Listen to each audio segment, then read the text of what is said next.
Welcome to another edition of Strange New Pod. I am your cadet master, Giraffe, alongside the best faculty this side of the Golden Gate Bridge. Today, in our faculty debrief, we have Professor MC, who's suggesting we go back to those good old times. We could just lock cadets with Captain Pike in a room, and that was enough. I'm sure they'd enjoy it. And Dean Hawk, who is now back at, sleeping in front of the Kobayashi Maru room to prevent hacking. How are we doing? Doing good. Watching Doing you, okay. Cadet Kirk. Yeah, I thought maybe, what was the name of that short trek where they locked the cadet in the room as a test? Oh, Ask Not? Ask Not! I was Ask like, maybe Not. that's too much of a random ref, but... I was like, what can we do? Torture a little bit our cadets to. We've always got to remind people of short treks. Yes. I love short treks. Not very short treks, just short treks. This week we are going to review Come, Let's Away, episode 6 of season 1 of Starfleet Academy, written by Kenneth Lynn, who also wrote Whistle Speak and There Is a Tide in Discovery, two great episode, and Kylie Rossiter. This episode is directed by Larry Tang, who also directed the previous episode series Acclimation Mill. During the cadets' first training mission on an abandoned ship, they encounter a dangerous new enemy, the furries. Furies. Furies. Furries is something else. Yeah, it was the I'm going to mess that up several times. Hello. As our cadets fight for survival, Nahla must risk everything to save them by seeking help from unexpected, untrustworthy source, Nostafer Braca. I will only call him Nostafer now. I agree. Mhm. I will thank the patrons tonight, as it's been a long time that I have not done it.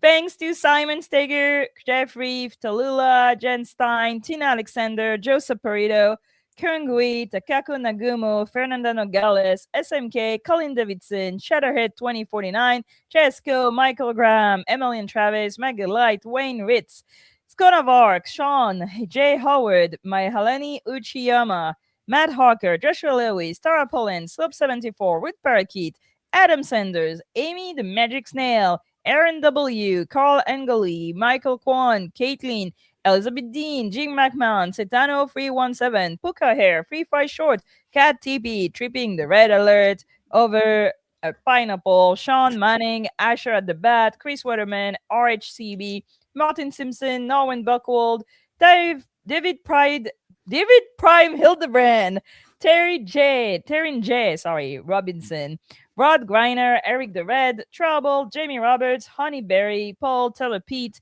Brett Jones, Mitchell P, Margin Walker 82, Melissa Bartel, Jesse Robbins, Kim, Chris Fenolio, Felix Dax, Kelly McKinnon, Chief Petty Officer Snuggles, Lisa Moore, Kirsten Beyer, Big Easy Blasphemy, and Christian Smith. Thank you so much, patrons. And of course, big thanks to our band mirrors, our EPs. We've donated the money to, restore the Kobayashi Maru. Like, it's a better solution. Thank you, band mirrors. Simon Stagger, Chris Waterman, Tara Poland, Dana, Matt Harker, Jim McMahon, Maggie Light, Theft, Michael Graham, and Jesse. Thank you, everyone. Do we have news? I don't have any.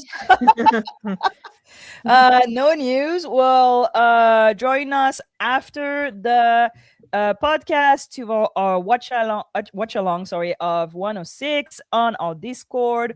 Also, I want to thank everybody who joined the Ask Me Anything this Sunday with Tony Newsom. It was a ton of fun.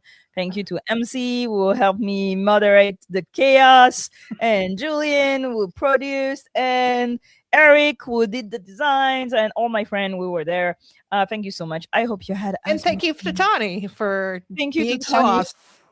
Thank you, Butani, for reaching out to us and be, hey, can you help me do this? Super fun. It was really fun.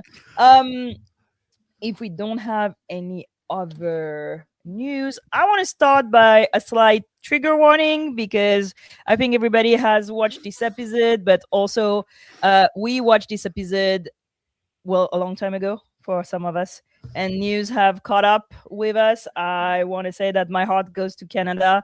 I am a teacher. I work in Northern America, and this is something that is way too close to our everyday life. So we will talk about students being hurt in this episode, and I understand if it's a difficult thing. It is difficult for me, but yeah. Yes. Yes. I'm sorry, I started by like downing the vibe very hard, but I thought it was necessary. It is. Yeah, with no, it with, and definitely particular, is. yeah, with this episode, though obviously we've talked about how it's not meant to, that, it just can't help but bleed into it. Yeah. Real life. Real life catch up with Star Trek. We would like real life to catch up with Star Trek in a other way. Mhm. But I mean, we'll also be talking about sexy scenes with Absolutely. and talking about Delton rituals. Ooh, yeah, milk all over your body for sure. Cleansing milk. Let's review episode 6. Come, let's away. And as MC said, we start this episode with Caleb and Terima's romance blossoming into full love ? And relationship. Kind of a change of pace for Star Trek to show us sex in an actual relationship. You mean actual consensual sex? Yeah, not a fling with a random green woman that Kirk found somewhere. Oh, that's not even what I was thinking of. Oh God. Also, I think I know the one you're I thinking of. decided to not go gloom right away. I'm Sorry. They seem to be really in love. I don't think we've seen like such love since Book and Burnham or Pike and Bartell. Terima goes into Caleb's head, psychic, everybody, and he calls that a weird bizazoid thing. We've seen psychic telepathic relation connections go into people's private private spots. Sorry, like Spock and Lon, Sarek and Picard, for example. What do you think of here? The Caleb's reaction, first of all, and also how their relationship is becoming a steady part of the show. We're gonna go Hawk and MC. I honestly hated Caleb's reaction after it happened, but like given a little time, it's like I kind of understand it in that, even though again I didn't like it, but they're obviously very much in love. It's a relationship, but at the same time, they're still kids, right? Because they only know so much about what it is to be in a relationship, and being able to expose not just the good in that, but like the bad that's in there. And obviously Caleb felt a little invaded at that point, even though she didn't mean it like that. But it was a part of him, watching his mother taken away from him. He just wasn't ready to share. It just caught him by surprise. MC. Well, I really liked this opening with, like kind of the soft lighting, very much leaning into the, we're totally in love. So everything is, shiny and happy. And yeah, no, they got some, I mean, not explicit, but I mean, like there was certainly some movement going on in those love scenes. Like it was, this very soft focus, like it's, it's sexy.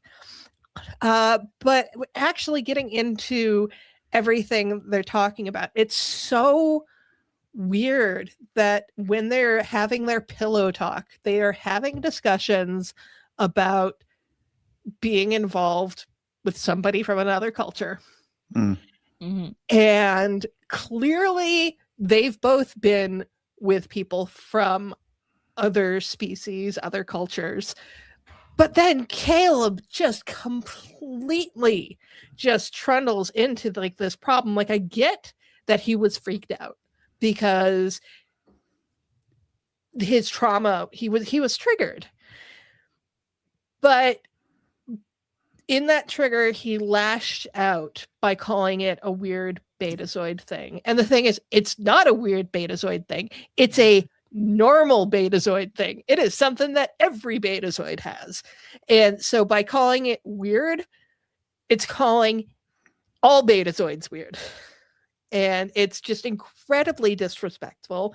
And clearly we find out we've kind of known from the beginning, but it becomes very clear in this episode just how sensitive Tareema is to everything involving her telepathy and empathy, because it can be dangerous. So like calling it weird does actually hurt, since hers is different than everybody else. It's really othering her. And yeah, no, I mean, it was so nice up until that moment. And it kind of doesn't surprise me, because I have come around a lot on Caleb since the first episode, but this is him trundling into something so insensitively is so on brand for him. I mean, he did it last week when he was talking about emissaries getting themselves killed, like no matter what they do. And he's talking to Caleb can do no wrong. No, he can do a lot of wrong, because he's a 22-year-old guy, and 22-year-old guys can do a lot wrong. Yeah. It's interesting because like I actually totally understand his reaction. I know that, you know, it's poor taste to say that, but also I feel like, especially during intimacy, there are boundaries, and when people do something without asking you, especially like going into an intimate part of you, my first reaction would be to buck, you know, like especially in like when you're dating somebody from a different culture. I feel that there's a question of making sure that each step is understood and that it respects a boundary. Like I don't know that if somebody accidentally, you know, tripped and touched me in a very intimate way, because that's how their culture go, I would react poorly for sure. I think that it's interesting that it's the first time that actually people react poorly to having their intimate thought just grabbed, you know, because that's something that's, yeah, the last time he saw his mother, like that's really highly personal. And in Spock and Lan, there was this thing where like she definitely hears Michael and he sees her brother dying. It's like, were they like knowingly sharing that? I don't think so. And I'm like, I wouldn't feel like it happened by accident. In that, like, as soon as I saw the toy there, like I knew like trouble was was going to happen. It was, you know, a little horror moment, but I think at the time, like he was just a little too relaxed in that, and it just slipped out. But we also think that it's unacceptable when that happens to Deanna, for example, in Nemesis, for example. I think that's a different situation. I think, yes, they probably should have had more of an above board conversation where it's like, hey, when Betazoids have sex, telepathy gets involved. And the thing is, with telepathy, you can't stop where your thoughts go. And so I don't think that it is Tareema's fault at all, because she did not know what it was at all. And so telepathic safe word. I mean, like, that's not unreasonable. Like a telepathic safe word. Yeah, that makes sense. I just think the reaction to being invaded is not somebody said was not optimal, but was kind of, you know, not expected, but I understand it. I will have harsh reaction if I'm surprised, especially in my intimacy. Like I will be like, the fuck not. But I think it's, at least, see, we're talking about it, so it's an interesting point. It's an interesting conversation. Telepathic safe word. Everybody's giving telepathic safe word in the chat now. Hot banana. Thank you, Jean. I mean, clearly they do talk to each other about stuff because Tarima whispered something in his ear and then Caleb allowed her to peg him. Yeah. Well, let's shift ambiance. Let's take the kiddos into a ship graveyard, everybody.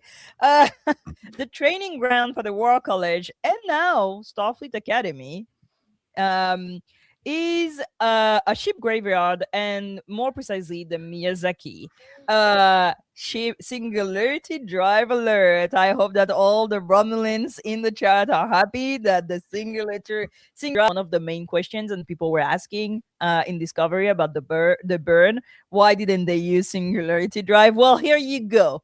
They blew up too. I mean, if you're going to use a black hole for your engine, yeah, there's going to be some problems. But also, you need dilithium to create that black hole anyway. So it's not like you can just magically do it, you know? So I like that it was part of the plot. I have to say, the Romulan stan in me was really happy. The cadet will have to work in teams to restart the Miyazaki's drive, while the other team is supporting them on board of the Athena. No team has scored above 65%. Not good odds. We finally see the Athena used as a school ship. What do you think of having an episode around a training exercise? Training exercises are so legendary in Star Trek, I will say. I talked about the Kobayashi Maru at least 17 times already. Was it just a way to flex new set? What did you think of that opening? I mean, like we totally expected like training exercises, as this is a show about educating the next generation of Starfleet officers. But like a ship graveyard for the training exercise, it's like a holodeck simulation wouldn't have worked all the same. You could just smell trouble going into it, and that it just looked haunted. To begin with, but I mean, I did appreciate the exercise and that, it's like, there's only so much you can learn in the classroom and that, like, taking them out into the field on a practical assignment like this, at some point would have become necessary. But I did like, the fact that it was like this joint effort between them and the War College and that it wasn't so much about like, rivalry as like, okay, these people, you're going to have to work together at some point, and this was the point of the exercise, not just to test skills and that, but to see how they work together and if they could work together. Emcee? Well, I'm really glad that I was correct in that we would be seeing Caleb working with War College folks. I did think that it would be because he was undeclared that we would see it, but I like this collaborative effort. I also have to say I like the naming of the ship, the Miyazaki, not only because, Miyazaki is amazing, but it does actually work very well along with the Kobayashi Maru, because Kobayashi Maru is a Japanese word. I don't know. It means little wooden ship. I don't know if a lot of people know that, but I need to flex. And then, of course, Miyazaki is also Japanese, so it is kind of evocative of the Kobayashi Maru without being exact, because damn it, we need more training exercises. And yes, Jean is right. Name more ships after animators. Let's name some after animators from Lower Decks. I would love that. And yeah, this graveyard is certainly very freaky, and it does really show how the galaxy has changed with the burn and trying to work around using dilithium. So this is Starfleet Academy kind of using all of that stuff that happened to do these exercises. And it's creepy. And yeah, it does give us some, flexing the new sets. I like seeing the Athena used for, more than just a place for Nahla to lounge, even though it's great when she does that. No, well, I live in a military city, so training exercises, like literally they blocked the 5 for like a full day the other day because they were doing training exercises. And I think that it's, for me, it's just historically very interesting that they are joining the War College into their kind of traditions and training. Um, it's in the question of having holodecks when you cannot use dilithium. I think is really interesting because you need a lot of power to power a lower deck, a holodeck. Yeah. And I suppose that they just shift to practical training when they couldn't, because we've not seen holodecks in the academy yet. So I wonder. I mean, there is the when they're like doing the military training, and in episode 3, but I wonder how it became a training because just they couldn't do it in another way. So I thought it was really interesting. I also like that they're doing practical stuff because theory is great, but like, Starfleet is not a military operation. Well, it is. Well, It is. It is. apparently it is. Just as an aside, you bringing up that we haven't seen holodecks yet. I have a theory on that, which is not bunnies, Oh. that they don't have holodecks, and it's not because they don't have the resources for it. It's that holodecks don't really exist so much anymore because with the hollow emitters and basically everywhere is kind of wired for holograms because you have the Doctor going around, you have Sam going around, and you have the other holograms. I think the idea of a holodeck is just kind of integrated into just the environment now. Oh, interesting. I I like that. have an addendum to add to that. I wonder if the rights of photonics have played a part in the not having any holodecks anymore. I also think maybe they're just not a thing that they use in teaching, because we've seen that holodecks can create issues in people and psychosis and all that. So, maybe they're like, no, kids cannot use it until they go on like 5 years mission, and just so they don't lose their mind. I wonder also how the use is age limited, which could be an interesting thing to talk about. Anyway, we're going off topic. It's still on the topic of Star Trek. Yes. Biavi talks about how he was inspired by Tales of the Frontier, a comic book, according to Caleb, Federation propaganda, feel-good colonizing bullshit to brainwash poor kids into fighting the good fight for Big Brother Starfleet. I had to write it down because that cracked me up so much. I was so fascinated by to see a comic book in Star Trek. Also, a comic book that looks like a Star Trek comic book. A comic book where you see them wearing TOS uniforms. Yep. And also the comic book being part of the plot. We'll come back to that later. But what do you think of finally having the popular arts and pop culture seen as culture in Star Trek, and not, Moby Dick and Shakespeare? Well, still, the title is Shakespeare, but we'll talk about it.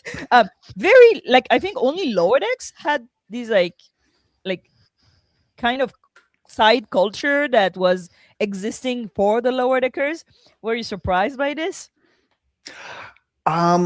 You know what? I'm surprised it took this long for it to really, kind of appear in Star Trek. I mean, like, yes, all love to Jean-Luc and everything and that, but I kind of like. The man is no fun. I know. I always felt a little like Alfred Woodard's character in First Contact and that, when he's talking about Moby Dick, and she's like, I never actually read it. So the fact very long. So the fact that, yes, pulp mediums like comic books and that are like, not only survived into this century and that, but like, are a part of it. It's like, yeah, kids learn a lot from comic books. I learned a hell of a lot from comic books when I was growing up and collecting them. And, they are an important medium, as important, I'd say, as, anything from Shakespeare, which, Shakespeare at the time, that was just, that was pulp medium for the masses, right? Emcee?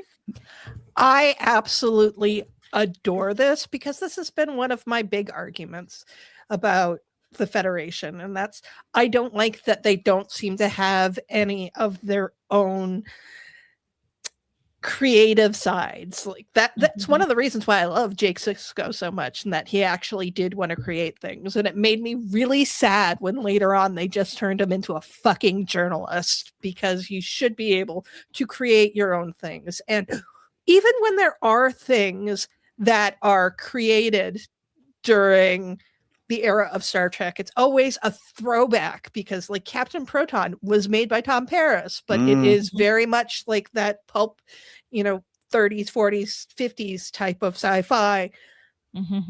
And it's just really cool to have this comic book that is telling stories about Starfleet in it, because this is something that happens in comics all the time. You have lots of these historical comics that'll be like, we're going to tell the story of, I don't know, the founding fathers, or here's one about explorers. That kind of stuff happens. And yes, you actually do get propaganda ones too. So that it exists in Star Trek makes total sense.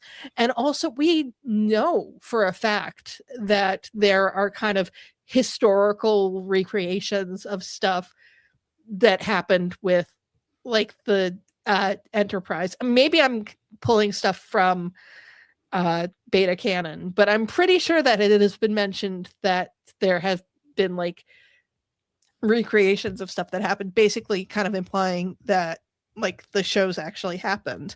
And so it's nice to see some version of that in the comics. I'm interested in knowing who illustrated. I know. Yeah. So hopefully, I'm pretty sure IDW is gonna throw that comic. They're gonna make it. Actually, Eric the Red just asked that IDW actually come out with that, which I'm really hoping that they do, because it does look like a lot of work was put into that. As somebody who has drawn comics before, the fact that we saw like 7 or 8 pages of it, that is a lot of work. So yeah, IDW probably is coming out of it, because if you're already doing 7 or 8 pages, then it's not that hard to get to 20 tail.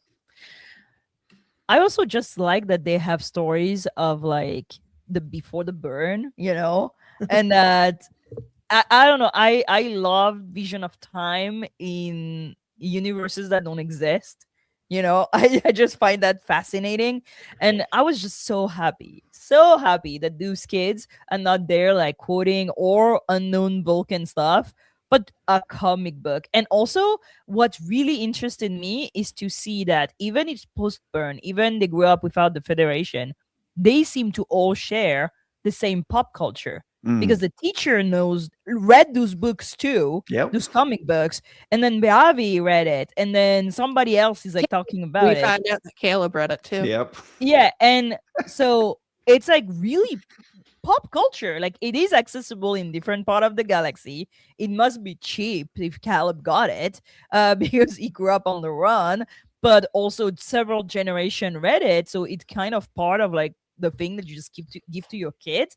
And I find it so cool. It also for me signal a change in the writers, that writers are mostly my generation now. And they also grew up reading comic books. I learned how to reading comic books, and I think that was really neat. And if you don't read IDW Star Trek comic books, go read it. Still a very cheap medium. Go to your local comic book store. Listen to me. Don't order them online.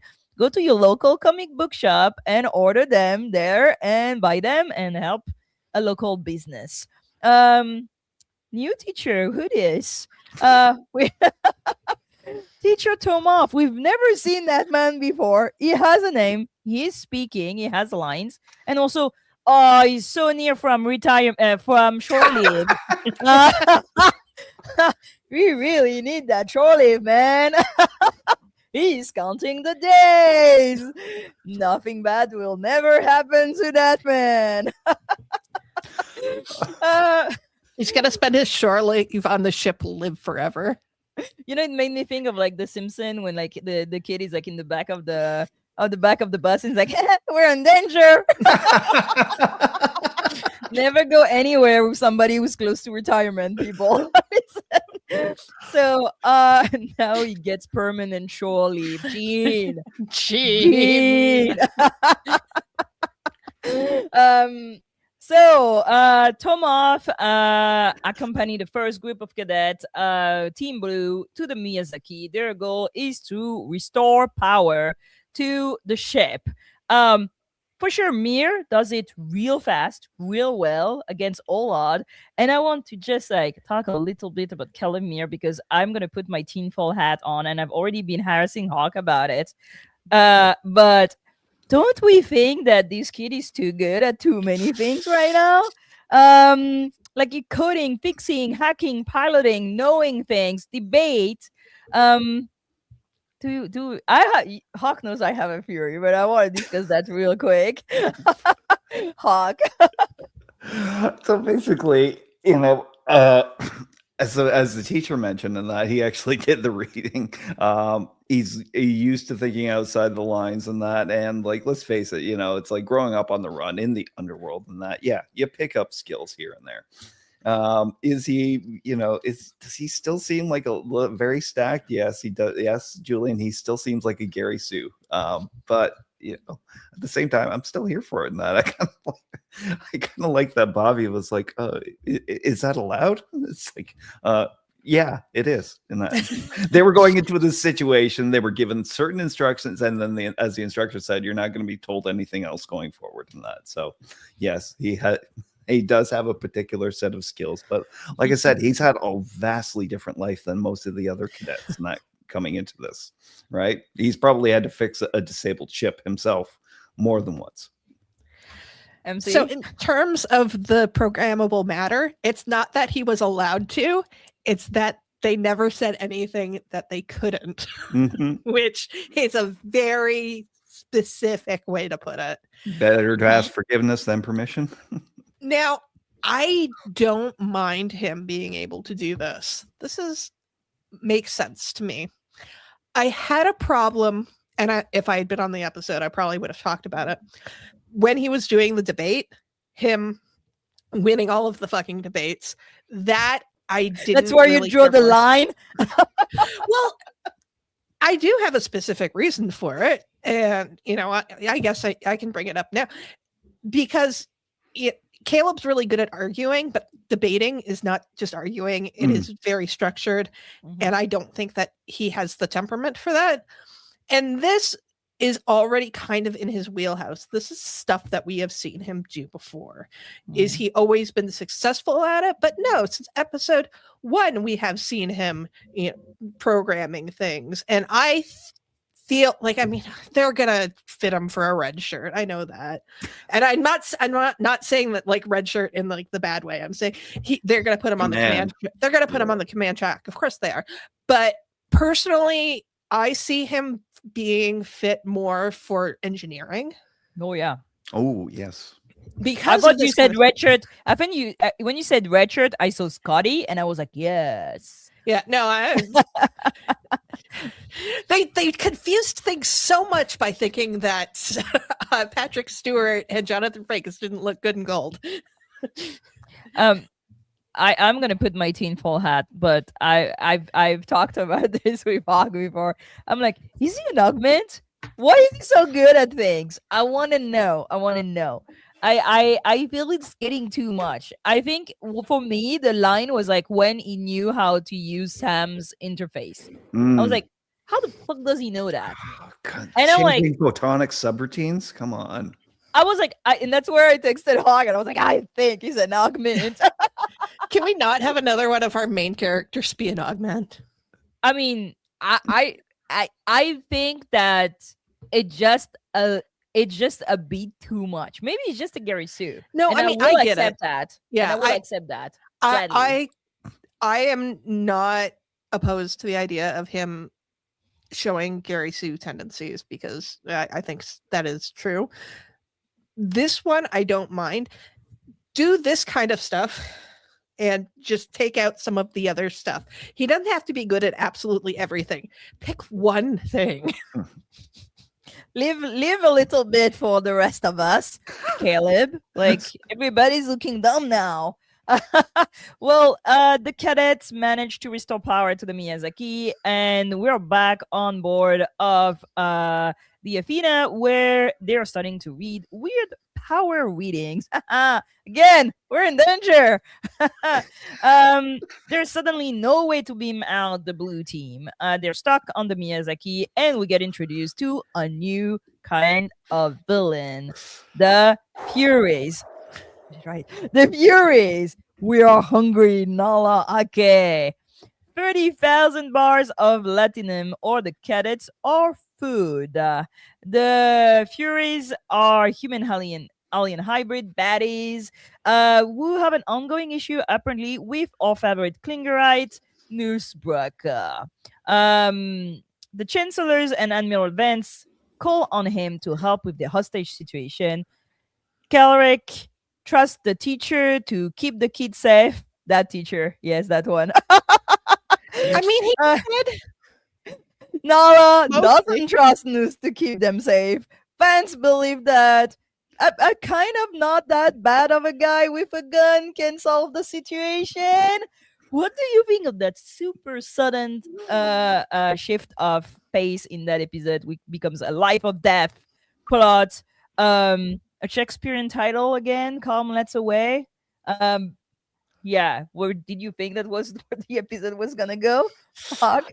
Well, I didn't know where it was going to go, but then like I had a weird suspicion when I saw the graveyard and that because I did give me flashbacks to episode 1 when they walked into a trap, and obviously in this case they did. The Furies, oh my god, probably one of the scarier new inventions that they've come up with in Star Trek, and that the fact that you didn't really get a good look at them, because of the weird phase shifting and that their heads seem to do. I mean, that's what I took it as, is like some sort of some phase shift. The fact that every word they speak seems to be very painful to them, and to find out, on top of that all, yeah, they're cannibals. Oh, great! So they're the Reavers for this universe. They are. They're the yeah. They are. I was thinking about the entire freaking episode. But tension shot up so quick, and that the fact that this is where the episode went. I mean, I was locked in after that, and the fact that they use this opportunity to reintroduce Nusbraka to the show. Woof. And what we got from those encounters. Oh my god. Yeah, we're going to talk about that. Yeah. Emcee?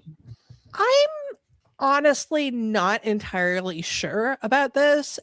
I thought this could be interesting, but maybe not paired with the whole ship graveyard thing, because I think that there was a very interesting thing that they could have done with that just kind of fell away because they were busy with I was going to say space reavers, but the reavers, space reavers. Yeah, they are. Yes, but Star Trek's version of reavers, and these villains were so murky. I mean, almost literally in terms of visually, you never got a good look at them. And I mean, I know that was a stylistic thing, but I felt like it just. They didn't really explain things very well, and I just thought the bringing Nusbraka into things was so tenuous, and it was just oh my god, we have Paul Giamatti for X number of episodes. we got to fit him in at some point. And I actually spent a lot of the time thinking about how Klingon plus Tellarite equals the makeup they did on Paul Giamatti. And then I realized it's no, they just don't want to cover up Paul Giamatti's face because they want to show off that they've got Paul Giamatti.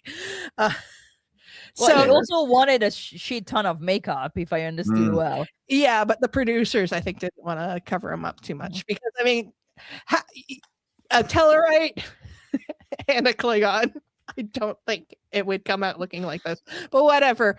I was asked to talk about the title because as the English major, and something that I don't know if a lot of people realize, because it does not seem like it would be this way, the title has nothing to do with the life or death plot or anything like my that. bad.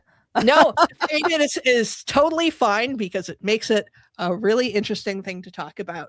So the title comes from King Lear, Act 5, Scene 3. And it's Lear talking to his daughter, Cordelia. And Cordelia wants to go confront Lear's other two daughters, but Lear wants to disappear with Cordelia. And so the line is, no, no, no, no. Come, let's away to prison. We two alone will sing like birds in the cage. When thou dost ask me my blessing, I'll kneel down and ask thee forgiveness. It is about the whole plot with Caleb and Tarima. Okay, so I Google. I was like, it sounds like a thing that should be in a play, and I was like, Shakespeare, King Lear. I was like, must have to do with the life or death thing. I mean, like, I think a lot of people would think about that. King Lear is not a play that I've actually studied. Of the many Shakespeare plays that I had to study in school, for some reason that one never came up. But reading the scene, I'm like, oh yeah, this is not the life or death situation, and it usually is.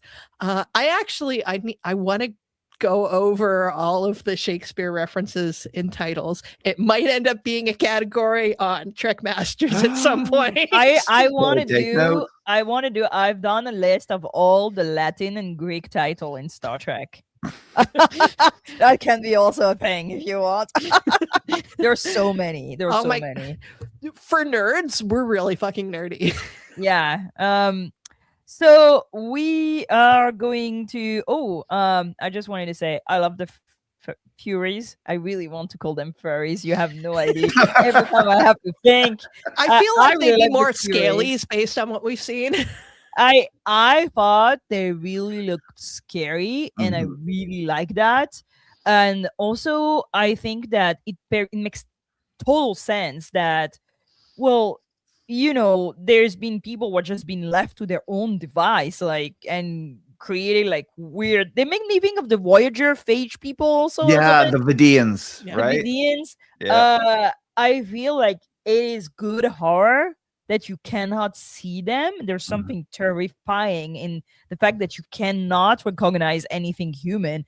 And also, like, when he just says, like, we are hungry, Nahla, okay, I was like, oh my god, this is terrifying. Just holding, I thought it was just Caleb's head.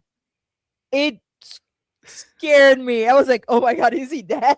that would have been ballers. But I was like, that is insane. And I love the fact that, they're like weirdos that do like cannibal stuff in like graveyards. I think it just add a layer of like, things that go bump in the night that I really like in Star Trek. Yep. They're so scary. I don't know who the hell invented that, but good job. Good job. So there are two main plots at this point of the episode. You have the higher ups on the Athena trying to save the kids, and then you have the cadets who are locked in the bridge on the Miyazaki trying to survive. We're gonna talk each of them separately because it goes back and forth in the episode. Kicking ass and taking names. The cadets escape. They're cannibal kidnappers. We like a good alliteration. Tomov is killed, sacrificing himself to save the kids. He's eaten alive and then airlocked. Okay, the kids hide on the bridge. Kyle has been shot. Jaden is taking care of him. Biavi tries to assess the situation logically, but also through his War College training. Quoting Spock, we'll see you. While Caleb is struggling to come to terms with what is happening. Sam accesses the computer, who's still trying to save its crew. More. Feeding it the comic books, Tale of the Frontier, and they manage to have the computer accept them as the new crew and seal the bridge off. This is now like 5. How many of them are there? Like 6 cadets locked in a room trying to survive. This is a plot we've seen over and over and over again in Star Trek. But this one rings a little bit different, right? What did you think of having the cadets and not the crew of the Athena, for example, put in this position? We can compare it to Starship Mine, or There Is a Tide, where Burnham is literally die-harding her way through the Discovery. That's that episode. That is written by the same writer. Hawk? I really love the balance between this. It's like the cadets being in the jeopardy that they were in that versus the higher ups who are trying to negotiate, some sort of way out for them in that. But yeah, them all locked together in the room. Yeah, this is it. At some point, I want to put together a list of the best horror episodes of Star Trek and that, like going back to the beginning and that, because I think this one has to go on that list too. It's just that tension that they build and that trapped in the bridge and that's been that's unresponsive to them and that. And by the way, I absolutely loved that when Nis Brocka was talking to Aki and that, and he mentioned about the trauma loop and that, and then we actually see the computer is itself in a trauma loop, still reliving like what happened in that with its old crew and that, not knowing how to put the pieces back together and,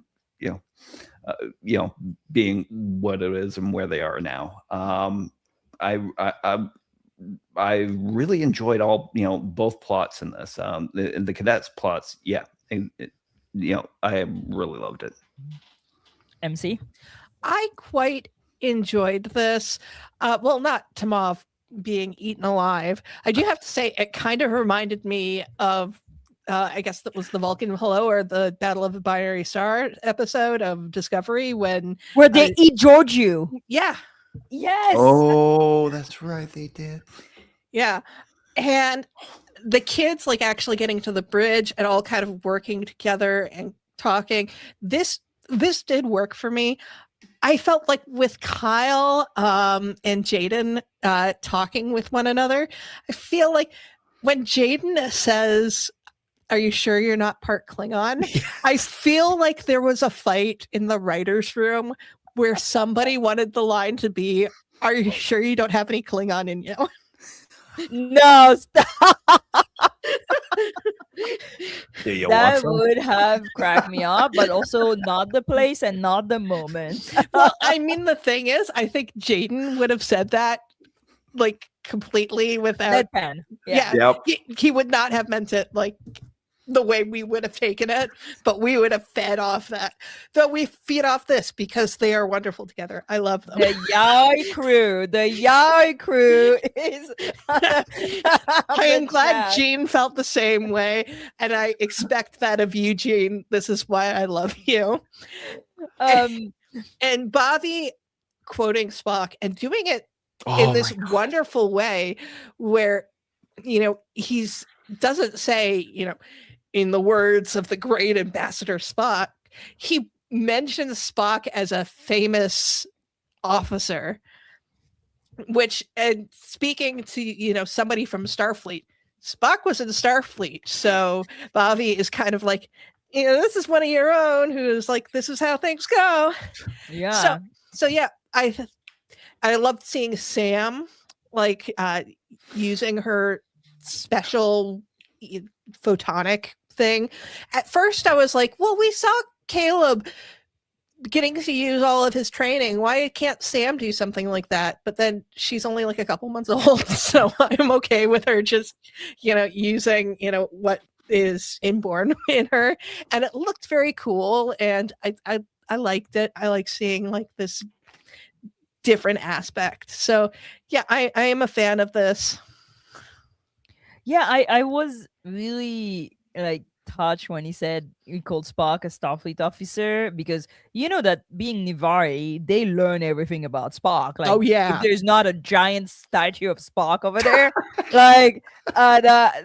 there is no way that he's not the founder or something. He must have a different. He's basically position. one rung down from Surak. Surak, yeah. I that for him and also for Dezolo, he has another cultural meaning, but he shifts the meaning to make it relevant to Caleb. And I thought it was so nice so beautiful. You know, it is not like, oh, he knows Spock for sure. No, he's like random human. I like I thought that was really, really cute. I love how the two plots, like one is so dark but full of hope, and one is so light, you know, in colors and so red, but also devoid of hope. And I thought it was like really an interesting like parallel how they built that episode. Um, the computer really. There's one thing in Starfleet Academy that they're not addressing is what the fuck is going on with the AI and the computers and all that, because the dots are sentient. We know for a fact that the dots are sentient because of Zora. If they're the dots of Discovery, maybe they're different dots, but I don't know. They seem to be like, excuse me, and stuff like that, and interacting with people. Then you And have they're all these, like- comedians. they're all dropout comedians, yes. And also you have those AI like Guardian or whatever, like that are around, like, you know, just helping, being information. You have the doctor, you have Sam, and then that computer is going through a trauma loop. That computer is trying to save the crew. And there's also like the way they interact with the computer. I'm like, I just hope they're not going into a Star Wars kind of like dilemma of like, yeah, they're sentient, but they're still slaves or something like that. You know what I mean? Like, we know they can feel pain and we know they're sentient, and but we're not gonna talk about that. So there's like seem to be like a hierarchy of thing, you know, like, is the dean of student a hologram? Is it a real person? You know? And Yeah.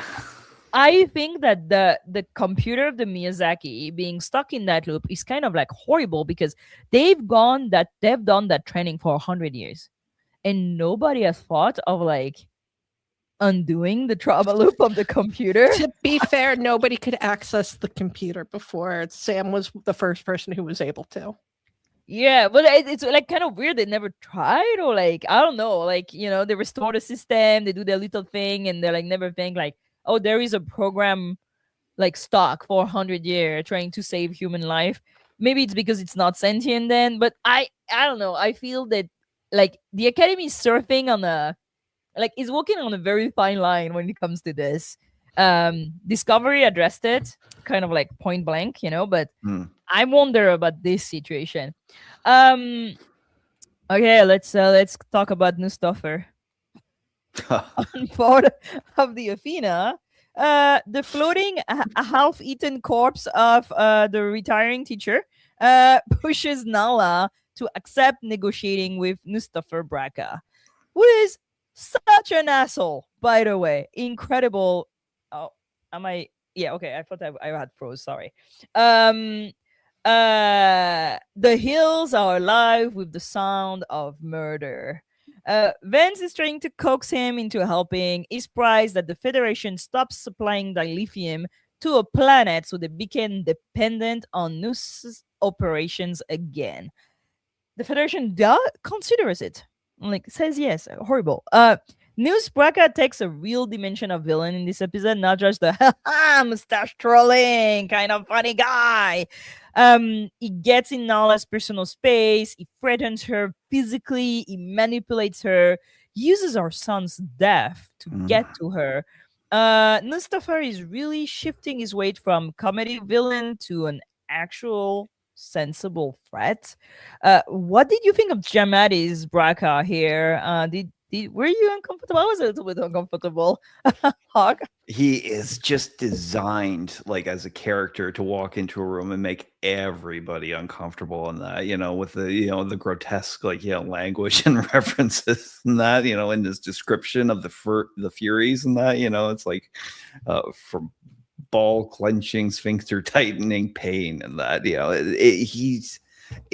he uses it like, you know, the most disgusting parts of himself to kind of to gain advantage in a conversation, and that, you know, I love the whole conversations and that, you know, it's like initially, like, you know, with him and Vance and that, it was, you know, Vance trying to, you know, say, you know, it's like, what would you like, and that, and Noos makes it absolutely almost unreasonable demand, you know, but Ake the entire time during their conversation has just sat there watching Braca and that, because, you know, she's, you know, she's trying to get a fix on him, and then, we find out later on in the episode and that, it's, she didn't quite get the fix on him that she was hoping for in that, but yeah, he really did elevate himself this time around in that, like there were so many parts of the conversation was so interesting in that, he pointed out her and that it's like, you don't experience time like the rest of us, do you?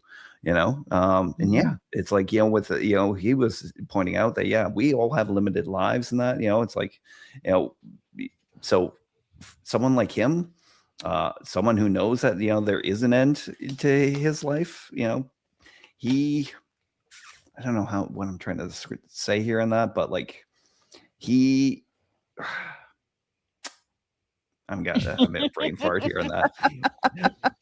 But the point is, basically, he did elevate himself from just mustache twirling and just like, gross humor and that to like someone who's really like knows how to manipulate people, and, thinking much further ahead than anybody else is. And that, like that whole enemy of our enemy thing and that Vance was going on. Everybody knows that strategy, and Braca knows that strategy and that. And yes, he has identified Aki as his enemy, someone who thinks about a lot. We are treading dangerously close to a Kirk Khan situation here with these two.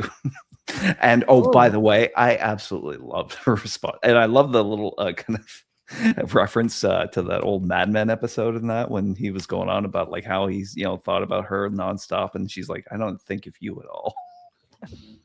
Yeah, you're right, that is from Mad Men. Yeah. That's a great line. Yeah. MC? Oh, Newstifer. I did not like him in the first episode. I thought he was Space Snidely Whiplash, basically. He is so much better in this episode. I think Giamatti found more nuance with the character. But as I said before, I was not super happy with having him here. It felt like they could have done things differently. It felt like this really strange, like to the side where they're having Braca and Nahla Aki talking to one another, and it kind of turns into Silence of the Lambs, where they're just doing this back and forth, very psychological, which is good. These are amazing actors, and of course, we want to see them acting off with one another. Oh, bless you. Yeah, go ahead. Sorry, I just got completely. I ended up coughing out my thought. I think I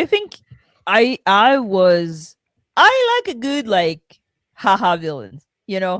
They crack me up. Like I like a villain that I don't really hate. I'm like, I think it lowers the odd and it makes it like enjoyable.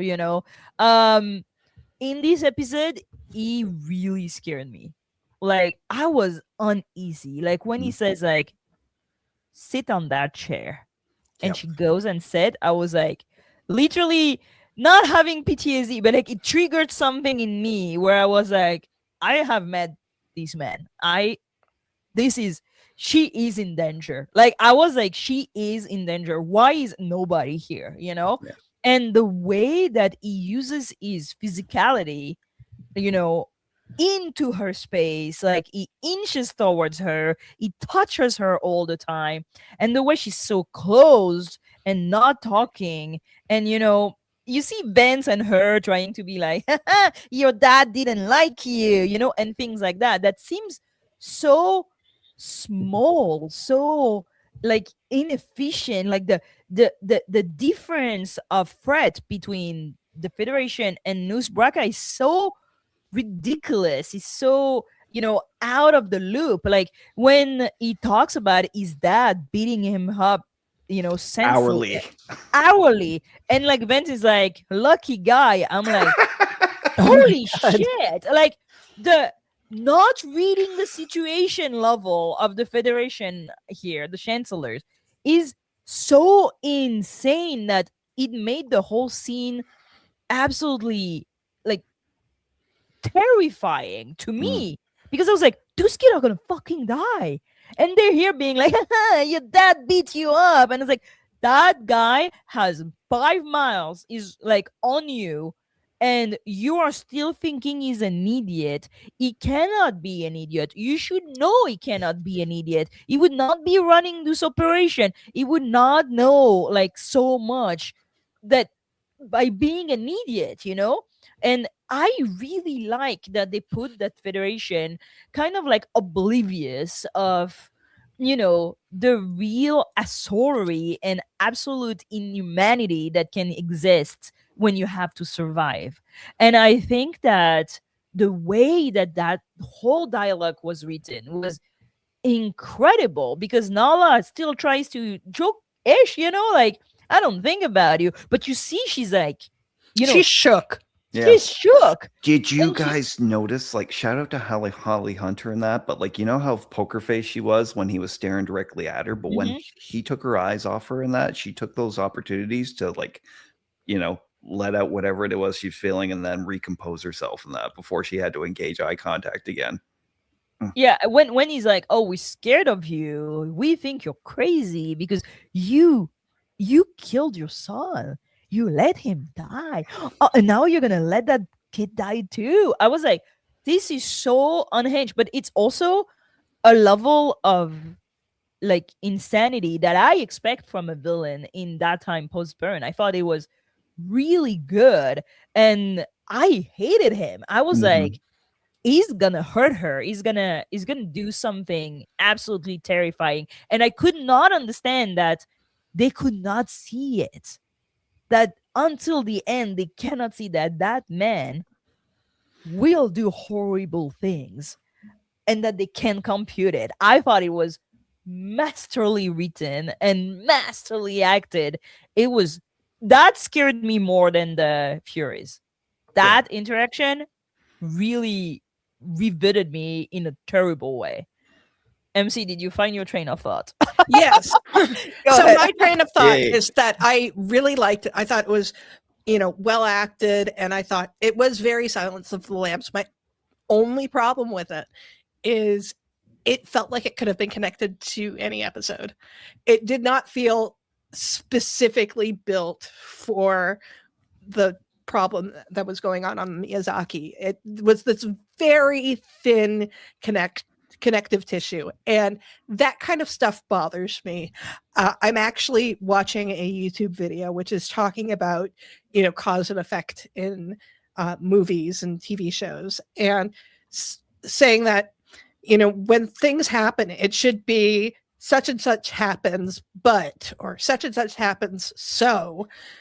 But this kind of situation is the cadets are on the Miyazaki, and Aki ends up having this conversation with it. It is way too tenuous a connection, and while as much as I liked it, the flow felt off to me. Yeah, I kind of forgot that she was talking to him to find the solution to disable the Furies. Jesus Christ. Because it didn't lead anywhere. But because also, like, he's the one like learning things about you. You're not the one learning things about him. Mhm. Like the whole thing, I'm gonna let him talk and he's gonna say something that I was like, you really. I was so happy that at the conclusion of the episode, they were wrong. Like for me, that was so important that they misread Braca, because if she was like, see, he's an idiot, he gave me the solution, and then all is well, I was like, there is no way that a pirate is that stupid. And I thought it was, even if, yeah, I see how like that whole conversation is just like they put it there because it needed to be a plot. Also- But yeah, go ahead. Also, it's important to remember that like Aki and Braca are also figureheads of two sides of this argument. You know, it's like Braca represents like, you know, the society carved out by, you know, during the burn and that. And, you know, Aki represents like the post-burn reintroduction of Starfleet and that. And like how those two ideologies are probably going to be continually clashing in that throughout the run of this series. Well, Ake is also in a place of privilege. Like, I mean, she's 422. For sure, she had lost. Like, she had lost. Like, she lost her son, and like, but she has time to like talk, like, figure things out and like live with it.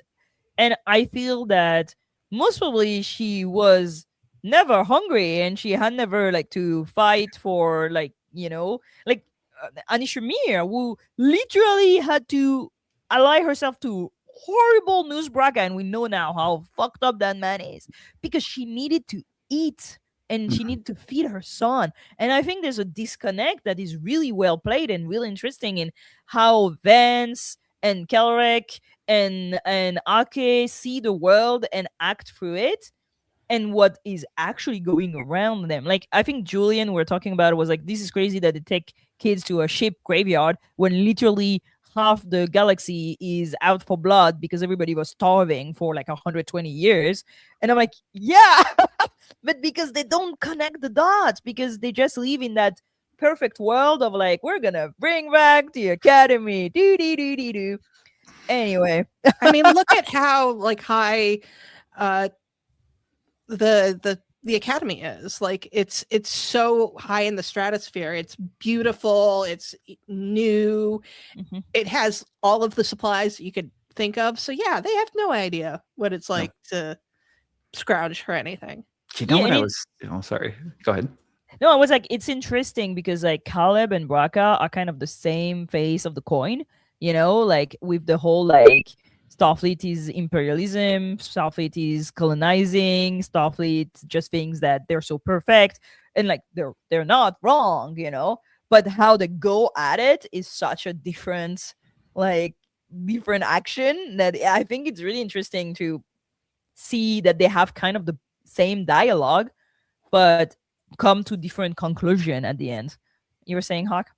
One of the things I was thinking about was how while back I read this book called McMafia, and that and it talked a lot about Russia, and that after the fall of communism, while the rest of the world was celebrating, and like America was like, yeah, kick ass, and that there was an entire people who were left without a government that had to resort to the black market in order to get just basic goods, gasoline, cigarettes, whatever, and I like that cigarettes are basic need. Thank you, Hawk. Sorry. But Nis Braca totally represents that for me. Like, it was the black market who reached out. They, it's like, obviously for a profit and that, but at the same time, when it's the only reliable means of like getting basic needs met, come on. So we learned that the Furies are actually sensitive. Sorry, they're not sensible. They're sensitive to high frequency noises. Torima is psychically connected to Caleb and can see him on the bridge of the Miyazaki and report to the Athena. They can have conversation. We learned that Torima's regulation issues. And we learned, about Torima's regulation issues and how she actually hurt her dad. She still offers to help. She knows what her task is. She is, in the end, the one who manages to undo the situation, find a solution, and she's the one also who disabled the Furies when every single other option fails. They manage to get the cadets out, but at what cost? The resolution of this episode is bleak. Newsbreaker tricked Nahla. Okay, the bridge is breached, and Bobby dies protecting Caleb. Torima is in a coma after saving everybody there and ripping her neuroemitter. I don't know, neuroregulator. Sam was shot. Kyle was shot. The rest of the cadet come back traumatized and hurt. First of all, I absolutely screamed when Bobby died. I did not expect that to happen. Nope. Did you think it was the right choice to have a cadet die, especially the one who was speaking about the need of the many, when definitely this episode chooses the need of the few. I mean, it did feel a little bit like I'm a week from retirement, and that like it seemed like his fate was just kind of nailed when he said that, right? The needs of the many outweigh the needs of the few. And the fact that they went ahead and killed him off, he was only in 3 episodes, and they took out a cadet. I don't know about like its necessity in that, but my God, it was like powerful. It was like that turn was not. Is something I had on the bingo card for this episode. And that usually like these things, they resolve and that everybody gets away safe. It's like, no, it's like people got hurt, people got killed in this. And we were talking about like, violence in schools and that now. And it's, it's just this, it's not something we have to accept, but I mean, it is a reality, it's like it is the number one concern of a lot of parents, is in sending their kids to schools nowadays. Will my kid get home alive? I don't, like I said, we know, we don't know that the writers had that in mind, but like, how can it not be at the back of their minds, especially like we're doing a show about students in a school and education and that. And yes, it is Star Trek. Yes, they're part of the War College. And yes, those things are a part of life in the Federation and Starfleet and that. But its impact is, the impact of this episode, like at the end, I was stunned. Absolutely stunned they went in this direction. Emcee? So we have a ton of stuff to talk about. First thing I would like to bring up is that the chat is debating whether or not Terima is the Trek version of Black Canary or Black Bolt. And the answer is both, because they have the exact same powers. But I do have to say, I personally thought Black Canary myself, because I watched Birds of Prey when I was growing up, and it basically looked exactly the same. Yeah, with like the way she arches and like the ripples. I was like, yeah, that's a Black Canary. I don't know. It also gave me a little like, Age of Ultron when Wanda, realized Pietro dies and that, and she just collapses and. Yeah. Well, I mean, like, but she didn't have powers. Well, I mean, she had powers, but not those powers. Yeah. I mean, we knew that she was going to have to appear on the bridge or talking to Caleb at some point as soon as we saw that they were psychically connected with each other. I mean, Caleb is her Emzadi. Like, that is like a fact already. Yep. So, it was Chekhov's mind link. I enjoyed the moment where Caleb is talking to Jaden about it and is like, yeah, we're mind linked. And it takes, Jaden just like immediately clocks. It's like, oh, you guys are links. And Caleb's like, yeah, and this is the way I want you to find out about it. So fucking high school. Like, I love it. But then we get into like the super dark stuff. And I am going to miss Bobby so much. I kind of saw it coming because they gave him so much character development in this one. So many lines. And he and Caleb were starting to mesh finally. Yeah, that's the reason. And I think this is going to be the change in we're not going to have the rivalry of the War College anymore because they've been bonded through this shared experience. They've lost an ally. And I hate that it came at the expense of the cute Vulcan boy. I was so here for a hot Vulcan. Like, I was like, we need hot Vulcans. Want. We got hot Romulan and they took him away. And now, same. I'm so sad. Yeah, no. I think that, yes, it was the right choice to kill somebody. We could not get through this without somebody going. And they made it so bleak that if they had just had people get very injured, it would have felt a bit neutered. So by having Terima in a coma and having Kyle and Sam both shot, and Sam being shot, like the way I was thinking, it's like, oh, send Sam in there to fight them, because I mean, like, they can't bite her or anything because she's a hologram. And they found a way to make it really disturbing by having her be hurt. Like the fact that it's like lasting after the episode and there was like parts of her missing, it was unnerving. So it would have felt wrong to not have somebody fall.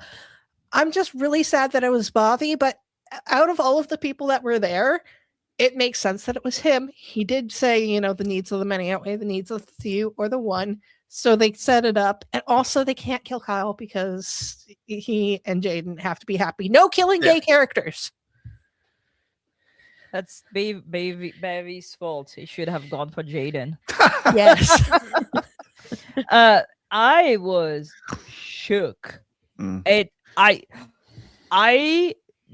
First of all, everybody has read Second Self, the book by Una McCormack, and there's a young Vulcan who's also like, you know, in like so like full of like, I want to help the Federation, I want to be here. He's so nice and so kind and all that, and he dies the same way. He gets a disruptor and holds it, and he gets shot instead of Raffi Musiker. Spoiler, but that book has been out forever. Too bad for you. And I was like, don't make him die like that. And that's exactly what they did. And I will hold that against them because, first of all, I did not expect them to kill a cadet. Like, do I think it was the right choice? Yeah, because I think it really gives clear message that these are the odds. This is what happens. This is real world, you know, like there are fucked up thing going on right now around them, and they are not protected from them. And the people that should have protected them are failing. They are failing them. Like they were failed by Nahla, they were failed by Vance, they were failed by Kelrick. Like they were the only one that didn't fail them is Tomoff, who got like eaten alive. And there is this is so tragic in the idea that they are the one who find the solution. It's Genesis and Darren who finds a way to send the probe. It is Tarima at her expense and at her health expense that managed to save them. This is again like they get, you know, all the things like the cadets basically being resourceful and being, we're gonna find a solution. The solution that Nahla had gets the Saragossa crew killed, most probably, plus the station people killed too. There's so many layers of how fucked up that episode is and that resolution is that everybody who's hurt is a kid, and then everybody who's hurt is people that had nothing to do with that thing to start with, who just got like, you know, side murdered because a higher up in Starfleet took a bad decision to save one kid. And I feel that this is so you were talking like real life situation where basically, oh, you know, we're gonna make a few happy at the expense of the many, and this many that is getting hurt are kids. And that was so troubling to me, like so real, so well written, but at the same time it was such a gut punch that I don't know, it's a very powerful episode. Like they pulled no punch, like literally for Star Trek episode to end like on that I don't know. I don't think there's been an episode ending so bleakly for the Federation. Siege of AR 558. Oh yeah, yes. But I was honestly shocked. Like shocked in a bad way, but in a good way, you know what I mean? Like I am glad that they are staying on that lane of, no, we're not giving you your grandfather's Star Trek, you know what I mean? Where like the Federation is gonna win in the end and everything is gonna be fine and the colonists are gonna be saved. It's like, no, if there are absolute insane cannibal people, and that's going to end poorly. And also I like the fact that the bridge crew is fucking wrong and that they are playing with odds that they do not understand. I thought that was really, really good for a Star Trek episode.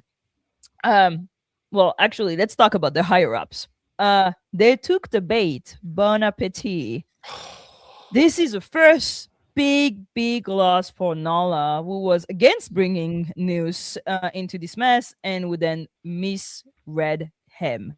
Her error costs thousands of lives. The J19 station is destroyed. The USS Sargasso disabled. We see it blow up pretty bad. I think when they say disabled, the crew is gone. Highly secret weapon from the station stolen, disappeared. Bayavi dies. Daruma in the coma. What did you think of that Nahla Braca battle of the mind? Did this episode endear you more to her character or not? I mean, I'm always endeared to her character in that. I particularly love her take on what it is to play a Starfleet officer in this. But yeah, I mean, the levels of manipulation of Braca in this episode and that. I mean, playing up his own fears of the Furies and that, and it's like how much, it's like, that, playing her into that angle that, it's like, oh, he's really afraid of them. It's like they're a constant concern for him in that, and he allowed her to think that, and the fact that she thought, she could, bully him in that because she thought, oh, they're just bullies in that. It goes back to that whole enemy of my enemy thing and that, they knew that's an effective strategy in it's like in defeating, like, in trying to resolve certain situations and that, but they didn't think that he would know that strategy too, which is arrogant of them. Arrogant. The fact that he actually made a deal with these people, the Furies, in order to get, with a larger goal in mind. There was some, Nahla, I can't really fault her. She knew there was something wrong, it's like, but she just couldn't, see it at the time, even like as they were trying to execute their plan after, like, he gave them information on that sonic weapons or what he used to drive them out of that region and that she still knew it's something, there's something more. I don't get it, but there's something more to this, but yeah, I mean, they're again, going back to their conversations, it just raises up this character. He is one of the most unique characters they've introduced as far as villains in Star Trek and that, and he's a perfect representative of the Byrne Society. God, I don't have anything more to say. Emcee.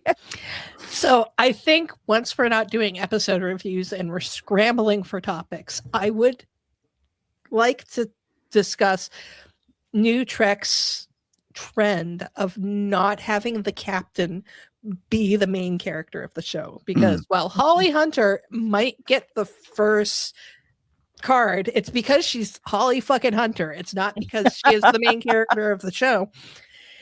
So we see Nahla do these captain things, but we don't get as much time with her as we get with Picard. We get a lot of time, but certainly not like the same amount like you would get with Kirk and Picard, and see absolutely every little bit of their thought process. So it makes things really interesting when you see the quirky version of her that's, like trying to help with the dinner party in the last episode. And then you see this really bleak, comparing it to episodes of Deep Space Nine, like deep in the Dominion War, because I think like that's the level of darkness we're reaching.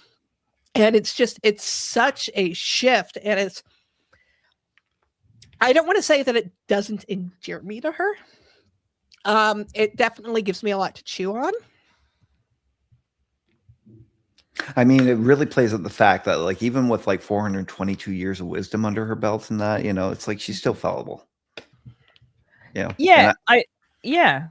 and I think,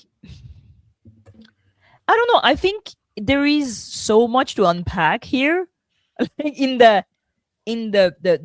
dynamics also between the character. Like, what the fuck is Vance thinking with this ID? Because that's Vance's ID, by the way. Yep. That is Vance's ID. It was like, oh, you know what? We know Guy. And I'm like, you dealt with the Emerald Chain. By the way, somebody in the chat, I don't know who, sorry, the chat has moved, said, like, imagine they would have written Osira like they've written Newsbracker. I'm like, yeah, that is the villain that Osira should have been. Like, somebody was brutal and, just here for the business, man. I don't understand how Vince, who has seen so much shit, still thinks it's a good idea. But yeah, MC is not. I don't think it endeared me to her. I think I am very deep in Caleb's team now. Like, the fact that those chancellors and admiral were just basically thinking they were smarter and almost got all of them killed, let's be honest, is so terrible. Because if there's one thing that you want your students to feel and believe, is that you are here and you're gonna protect them and take good decision to make sure they're okay, and they all fail one after the other. The repercussion outside of the academy are absolutely insane. The fact that thousands of people died, and also, can we address the fact that the Federation was just like, yeah, we won't give dilithium to that whole fucking planet because we want to save 5 cadets. 5. I'm like, that is wild. The fact that these cadets' life are worth more than a whole planet, freedom to move away from being racketed by pirates, is crazy to me. And I'm like, yeah, the Federation is a fucking bad guy. Absolutely. Like, I'm like Team Caleb. Yes. Propaganda, baby. MC, are you back? Yes, I am back. Go ahead if you wanted to add anything. You got interrupted. That's why I wanted to make sure. Oh no, I felt like I was good. Okay. I'm pretty sure that thing that they stole on the station is gonna come back and bite them in the ass. By the way, the Genesis device or something. They have no idea what they stole either. They're like, highly secret. I was like, that sounds like a Chekhov's gun, and you don't know what it is by episode 6, and you're just keeping it in your pocket. Yeah, this is definitely an episode 10 situation. Or maybe season 2, or maybe never again. Who knows? I have seen a lot of people disagreeing with this episode. For the people that have thinking that it was too violent or put in danger the cadets in a way that didn't make sense. Where do you think this episode leaves us? Do you think it went too far away from what we expected from the Academy? Do you think this is going to be addressed further in the next episodes? Yes, definitely. 3 questions. I know. Did it go too far? Honestly, no, I don't think it went too far. And in fact, it's like, the fact that something like this occurred in episode 6 of its first season, really, goes to show that, like, this series subverted all my expectations of it. It's like, we started out with posters of them lying in the grass, Friends style, and that, it's like, everybody's like, oh, this is going to be horrible and that. But, like, I came away from this and thinking this is like one of the most Trek episodes of Trek I've ever seen. Is there going to be repercussions? Absolutely, going forward in that, because, like, it's just, not only for the tragedy of, like, losing a character, like Bobby and that, but, like, the fact that, like, this small-time Hood, everybody underestimated, just dealt such a blow to the Federation and that, and to the to their pride, to their defense, to everything. It's obviously going to have repercussions for Aki and that, her sitting alone at the end and that, like, just looking absolutely lost. I think probably more lost than, since, the only time I've ever seen her look that lost, unable to, like, kind of comprehend what just happened. The fact that, like, he used her son to manipulate her. And the fact that, it's like, for this role she plays as a teacher in that, and like, as you said, it's like, kids like, looking up to her and like, looking to her for, the answers, for safety, for everything, and her, feeling like she failed them, which she kind of did, but, I did like this. This episode is another wonderful surprise, and it's why I am really loving this season, and I'm actually loving discussing these episodes. Sheer fucking hubris. Sheer fucking hubris. Emcee? Yeah, this episode was a bucket of ice water on the show because, I mean, there was some darkness in the pilot, setting up Caleb's backstory. But basically, since episode 2, things have been going along fairly well. We had the episode getting Betazoid into the Federation. We had like a fun rivalry episode. Okay, the episode about Jaden did kind of get a little more dramatic, but I mean, things ended up kind of okay for the remaining Klingons in the end. Jaden, found his family again, reconnected. It was wonderful. And last week, which was just, like a warm mug of hot chocolate, warm mug of Ractigino, however it is.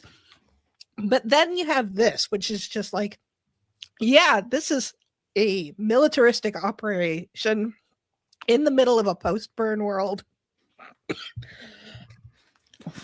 Emcee, oh my god, are you okay? I am sorry. My house is so dry right now that I'm losing my voice at this point. And we're almost done. Yeah, I know. But yeah, I related it to the siege of AR 558, which, considering what happens to Nog, I would actually have to think that next episode would have to have at least some of the plot from like It's Only a Paper Moon about the cadets kind of dealing with the fallout from this.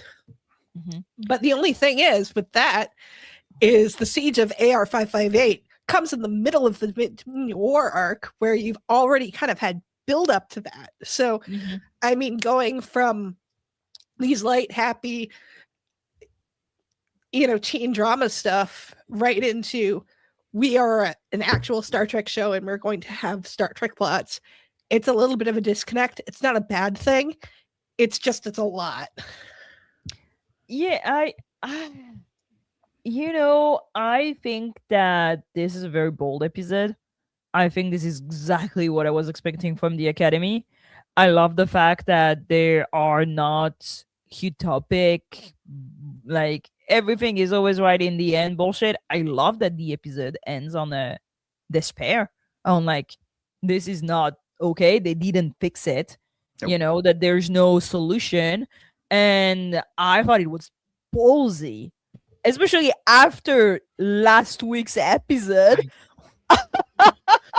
I was like, holy shit, okay, second part of the season, hello. Imagine that. I mean, no other series has been treated as poorly as Discovery with their release schedule, where Discovery had like 10 episodes, huge back, 10 other episode or whatever. But I feel it feels like the start of another kind of series almost. Like after 105, you're just like, oh my god, what happened? I do hope that the next episode will directly be impacted by what happened, because there's no way it's not. You know what I mean? One of our main characters is in a critical condition coma. Yeah, exactly. And even like Caleb, since the beginning in the bridge, had trouble like coming to term with what was going on, like he was the one kind of freaking out. And also Nahla, and I hope Vance, drag him, drag his ass. But also the fact that they took decision that killed a bunch of civilians, a bunch of people. I hope there's actually political repercussion. I know there's not gonna, because that would be like a whole season, but like that is crazy to me, that just because they decided in 5 minutes chatting in a room, like there's so many, like they lost a ship, they lost like a station, they lost research, just because she needed to because they decided that they need to save those cadets. And I hope that the cadets know about it and that there is a discussion about this, because I feel that if there's one Star Trek who's going to address this, that's going to be the Academy. The other Star Trek where, well, or not going there at all, like in Strange New Worlds, where like everything is peachy. And I just think that it is exactly the kind of thing I wanted to see on TV. Did it hurt me a little bit? But sometimes you like being hurt if it makes you think. I don't know. Okay. Anything else to add about this episode? We're gonna go reverse order. MC. I thought it was a decent episode. I have a lot of issues with it, but I still very much enjoyed it. Hawk? Same. I didn't really have any issues with it, but it was such a gut punch in that, and it was nothing I was expecting. And I love that they're making these daring choices for this show. Keep it coming, please. Yeah, I love the fact that it's just real stake in that, it's not everybody has a plot armor like in Strange New World. So you're like, that person is gonna live, and that person is gonna live, and that person cannot die. It felt like a little bit 101 Game of Thrones, where you're like, oh, they're just gonna off people. That's what they can't get rid of. They can't kill the main character. Whoa! I was like, holy shit. So no, and I like that it is actually serving a greater purpose in the conversation that this show is having around the Federation and power and shift of power and education and all this. I think it was really brave what they did, and I think I don't have issues with it. But I think it's a ballsy episode. Dang. Okay, it is time for a mailbag. Frequencies open. Hey, Hawk, can you take Simon, please? Sure. Simon wrote, Nustifer really came out for this performance, don't you think? That's it. That's the mail. Can I say thank you, Simon? Good people of the Discord, good patrons and good friends, please keep your mailbag short. I will censor you. The teacher is coming out. Teacher, I'm gonna get my red pen. I'm gonna come in the Discord. I'm gonna tell you, what do you mean 5 paragraph? I'm not reading all that. MC, can you take Emily Ree, please? Emily rewrote, Starfleet Academy delivers another great episode. The contrasts between the beginning and the end of the episode were stark. From the moment they boarded Miyazaki, the tension was there and was unrelenting until the end. The performances by everyone was great, as usual, but this was Holly Hunter and Paul Giamatti's episode.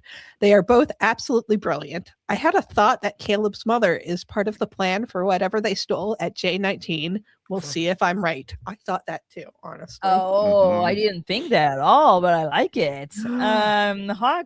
Oh no, me. Sorry, I'm gonna take Michael Kwan. Michael Kwan wrote, dark episode. No Starfleet Academy 90210 here. You would think a heel turn would mean Paul Giamatti's News Braca would turn around into a less bad guy. Nope. The show doubled down, and his turn screwed him deeper into villain territory. I hope our poor Vulcan cadet gets a posthumous commission and promotion to Lieutenant JG. To quote some Buffy lyrics, the battle's done and we kind of won, so we sound our victory cheer. Where do we go from here? I love this. Hawk, can you take Prelor? Sure. Prelor wrote, episodic sucker punch that kept us guessing. There were some fiddly bits with plot, dialogue, and humor, but Nustifer's twisting of the knife at the end was epic/classic. Knowing that we are coming out and into the back half, SFA is setting the hook for upping stakes, and it has succeeded. But how much of it will be Star Trek territory is anybody's guess. I have to have faith that Starfleet Academy will use this to its advantage. And MC, please take us home with Tara. Tara. This is a great message for the person who's losing their voice. Oh, sorry. That's okay. Tara wrote, just finished the episode. No time for a limerick this week, unfortunately. I appreciate the ambition of the story, the effects and the semi-high stakes sacrifices. At least we've gotten to know Bobby a bit. Also, a new villain. Cool. I am wondering what all of this will mean for Terima. I am confident Sam will just need a good defrag reprogramming. Kudos to Holly Hunter and Paul Giamatti for carrying this episode so well. Hunter can express so much without saying a word, and Giamatti is a bit less cartoonish, if only a bit. Nitpicks. Acronistic language again. This time all from Newstifer. Love that. Which is particularly problematic because he's not even from Earth, let alone a place where one might have grown up with English. And yet, Space Boo, Bestie, Spooge, Babe, and a cutesy play on words quoting The Sound of Music. Someone make it stop. But hurry up for next week. It's the translator. We're not talking Klingon, Tara. This is a made-up world. I feel we should all listen to whatever Klingon Paul Giamatti is talking and put subtitles. No need fakes. Okay, friends, this is the end. Emcee made it to the end. Bravo. Thank you so much for joining us tonight. We will see you next week for the review of Starfleet Academy 107. Join us on the Discord for our watch along of episode 106. I will tell you, live long and prosper. Well, not for Beavi, but in his memory. And sarcastic Vulcan salute.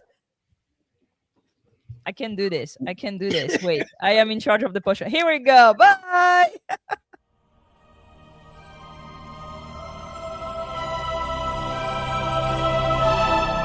Thanks for beaming into our podcast today. If you want to keep the hailing frequencies open, you can subscribe on Apple and Google Podcasts, YouTube, and Spotify. Like what you hear? Put in a good word with Starfleet and leave us a 5-star review.